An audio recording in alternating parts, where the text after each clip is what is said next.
Hello, and welcome to Terry-ble TV. First thing, I want to thank you for checking out my content, and I hope you enjoy it. If you do, I hope you consider just clicking on the like button and consider subscribing so that you'll know when my next video goes up. Today, I have a special project I'm starting, and it's special because of two reasons. One, it's a project I was asked if I could put together for another person's display, and that's pretty cool. And two, it's a type of thing I really have not done before. I've done construction type displays, but I've not really delved into scenic miniature type displays, and this project certainly fits that mold. And as such, I'm already trying to figure out the best way of doing this. And I don't know, I know it's going to take a little bit more than just my imagination and somewhat skill to accomplish this correctly. After all, this finished product will actually be in someone else's display, so it's got to be good. In fact, I'm thinking what I need is magic. Yeah, I'm certain of it. I need magic. So, let's see. How did it work in Bewitched? No.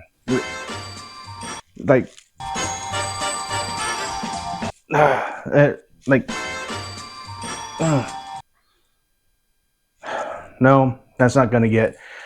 I think that my problem is I don't need witch's magic. I know what I need. All right, here we go.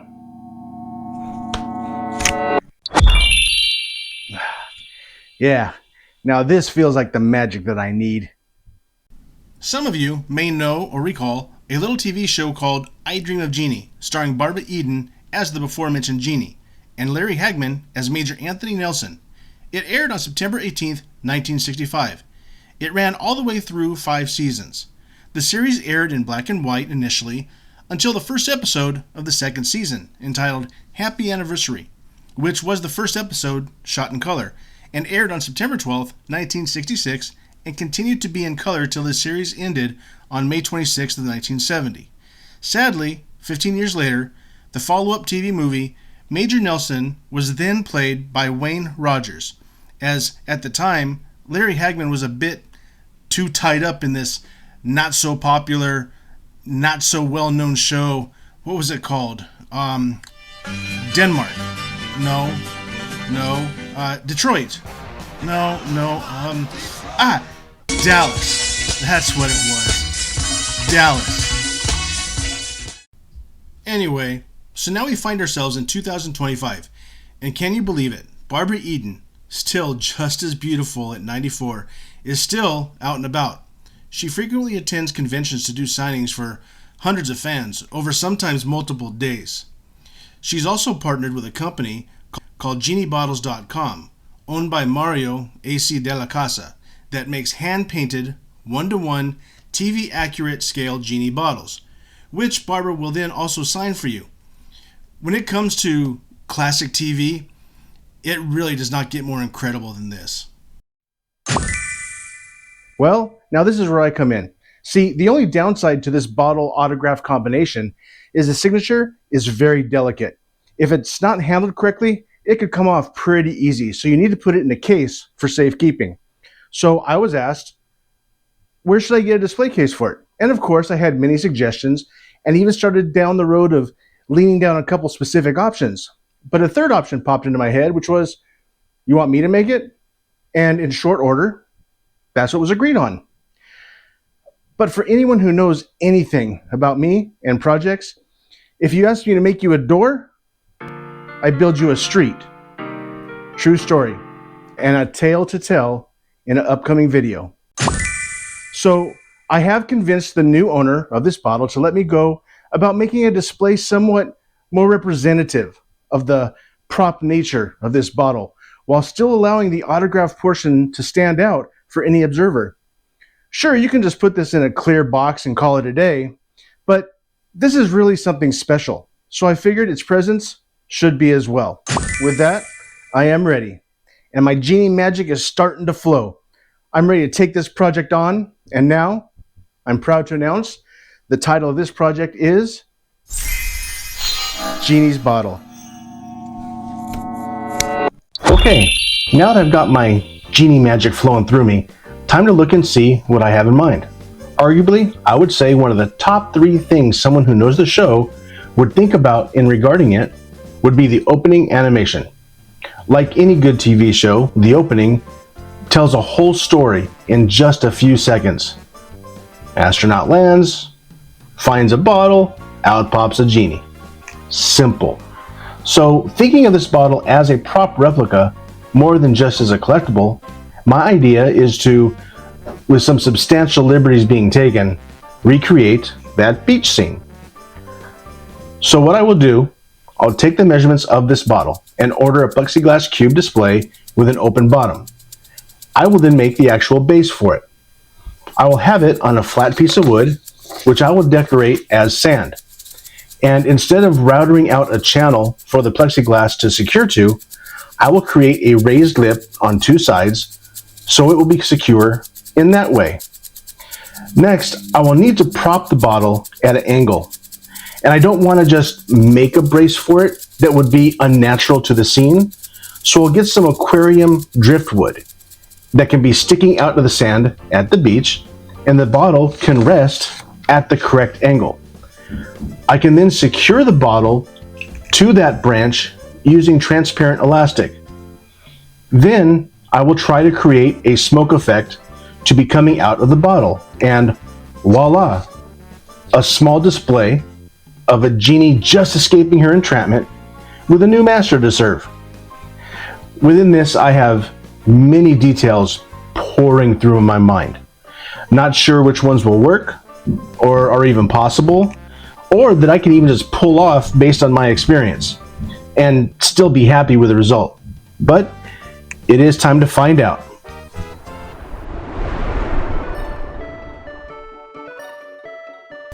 I've already ordered the plexiglass case and it's already arrived. I want to first measure the box and then create the measurements for the base.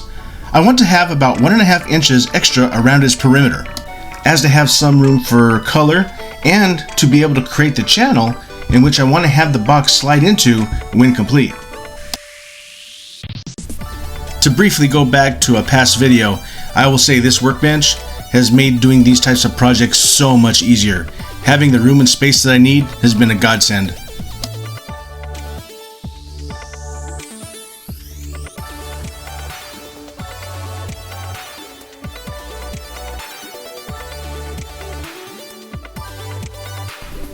After getting these corners rounded off, I can now measure and start getting ready to install the channel for the plexiglass box to sit in.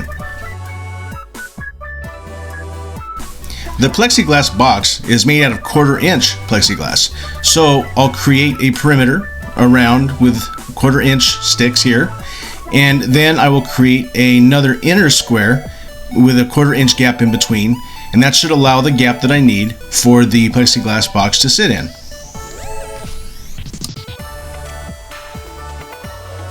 Bam! Just like that, son. I'll start with coloring the base a nice genie color, and then I will take regular drywall patch, as it's very easy to work with, it hardens nice and tanks paint really well, and start to mold it to look like sand coming out of the display. If I don't do some type of decor, the harsh corner of the channel would stick out and I think it would be ugly. So I'll manipulate this putty to look like sand on the outside of the box.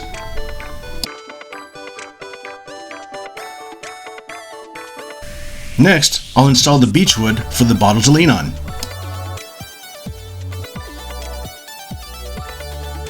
Now, seeing exactly where the bottle will sit on the base while perched on the beechwood, I can take and mark its position. This will allow me to then gouge out a space for the bottle to sit down in the base a bit. So this way it's not just on top and has an opportunity to just roll around if the display is bumped or moved. Additionally, drilling a couple holes so I can use some elastic strapping to put it in when it's done. I plan to use some of the same elastic strapping above the neck of the bottle around the beechwood. And finally adding a little felt so that the bottle does not get scratched against the wood or the beechwood.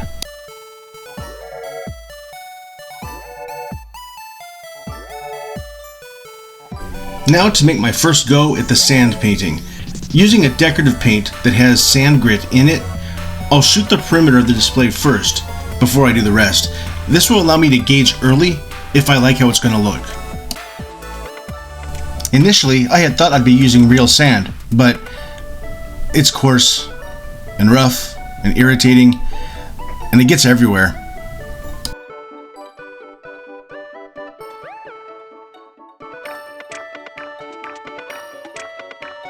Alright, paint is on and dry, and I will say it looks exactly like I had hoped it would. This is going to work well. Now just to clean out inside the channel, just in case a little bit of that sand got in there. Don't want that rubbing against the plexiglass.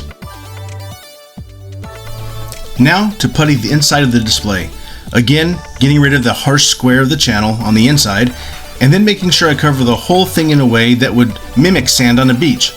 Making sure it's going up the beach wood, raising it along the perimeter of the hole that the bottle sits in, just trying to make it look as real as possible if a bottle was sitting in the sand. Then time to paint the rest. Paint looks great. Now time to create my smoke effect. I have 2 different bottles I might use, just need to see which one would fit better. I'll use the bottle's cap as its mount inside the display. Perfect. Time now to test the light strand to see if there's any setting that I think would work inside the smoke effect.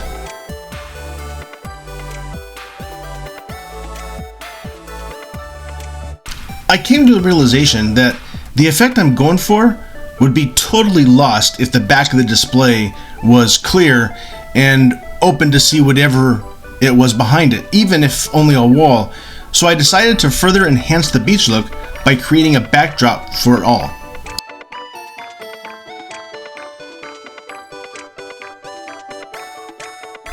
When sticking this down, I needed to make sure it was the exact right size, and then to make sure the picture stayed square in the backing, I cut out the backing on the middle only, then stuck it down, then worked my way outward to the edges, making sure it fit in there nice and square.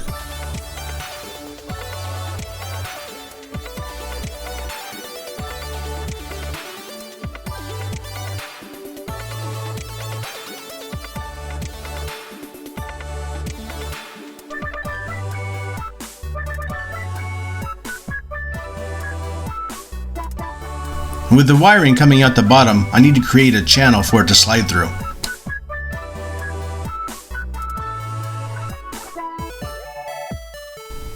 I've decided to try and add eye and lip elements into the smoke effect, as to just further recreate the opening animation.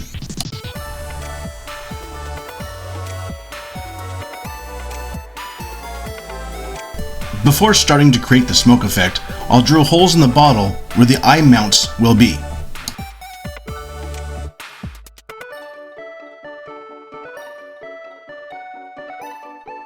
Next, I'll be running the lights through the base and into the bottle, using an extended plastic tube that fits snug in the bottle, allowing it to not have to actually attach itself, but be sturdy against it all the same. After using fiber fill to make the smoke effect, I'll touch it up with a little bit of gray paint.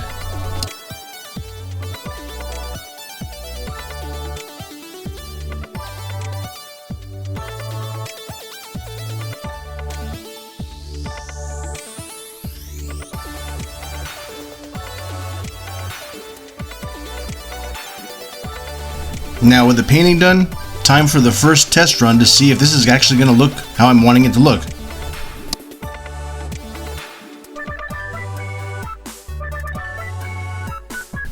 So the plan is now is to create the eyeshadow line and the eyelashes line. See if I can't get this kind of close to what I want it to be.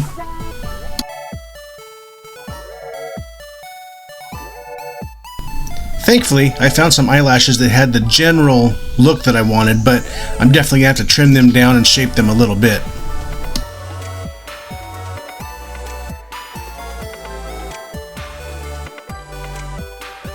Right away, I'm not too sure about these lips. They're very bright and not quite the shape that I'm looking for.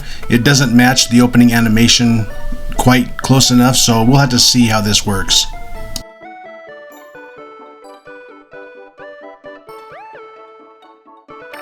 I want to set up this easel to have a couple little pictures of her signing the bottle.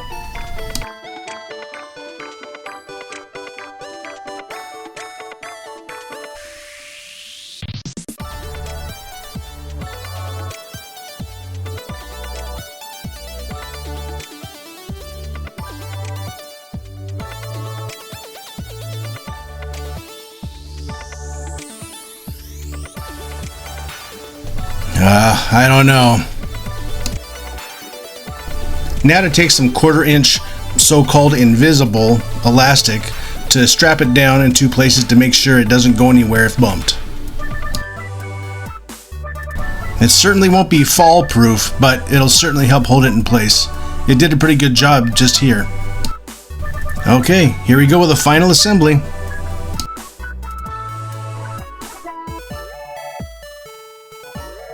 Little bit of fingerprint removal. And moment of truth.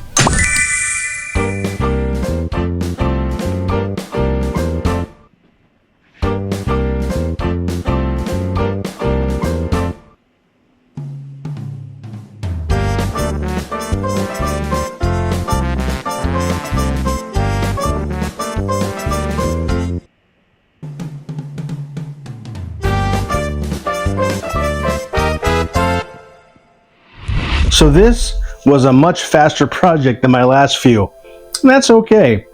So the first thing I gotta ask myself is, am I happy with it? I am very pleased. There are some ideas that I could not do, or things that just did not turn out the way that I had hoped. I wanted to really recreate the opening sequence as much as possible, and I wanted to have the smoke effect be in the shape of her body, indicating just before Jeannie turned to mortal flesh. But I would have had to make the display wider, and frankly, I would have had to do a lot of plastic bottle work to achieve that effect, essentially making a water bottle skeleton. And for this, that was just a bridge too far for me.